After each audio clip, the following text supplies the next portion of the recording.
മോശ കരങ്ങൾ ഉയർത്തി പിടിച്ചിരുന്നപ്പോഴെല്ലാം ഇസ്രായേൽ വിജയിച്ചു കൊണ്ടിരുന്നു. ശ്രദ്ധിച്ചേ, അപ്പോൾ പ്രാർത്ഥനയുടെ കരമുയർന്നപ്പം സ്വർഗത്തിലെ ദൈവത്തിൻ്റെ അദൃശ്യ ശക്തി, ആ കരത്തിൻ്റെ പ്രവൃത്തി അവിടെ നടന്നില്ലേ? അല്ലെങ്കിൽ എന്തുകൊണ്ടാണ് മലയുടെ മുകളിൽ ഒരാൾ കരമുയർത്തി പിടിച്ചു എന്ന് വിചാരിച്ച് യുദ്ധസ്ഥലത്ത് എങ്ങനെയാണ് വിജയം ഉണ്ടാകുന്നത്?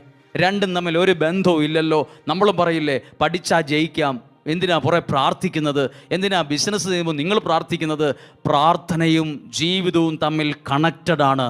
പ്രാർത്ഥന ഉയരുമ്പോൾ അനുഗ്രഹത്തിൻ്റെ അളവും വീതിയും ഒക്കെ വർദ്ധിക്കും.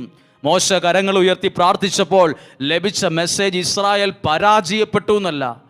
30,000 പേര് പ്രാർത്ഥിച്ചിട്ടില്ല, 3 പേരെ, ഒരു രാജ്യത്തിന് വേണ്ടി പ്രാർത്ഥിക്കാൻ 3 പേരെ ഉണ്ടായിരുന്നുള്ളൂ. നിങ്ങൾക്ക് വേണ്ടി, നിങ്ങളുടെ കുടുംബത്തിന് വേണ്ടി പ്രാർത്ഥിക്കാൻ ഒരാളുണ്ടോ? ഒരാളേലുമുണ്ടോ? കരങ്ങൾ ഉയർത്താൻ ഒരാളുണ്ടോ? അവിടെ ഒരു വിജയവും കാത്തു നിൽക്കും.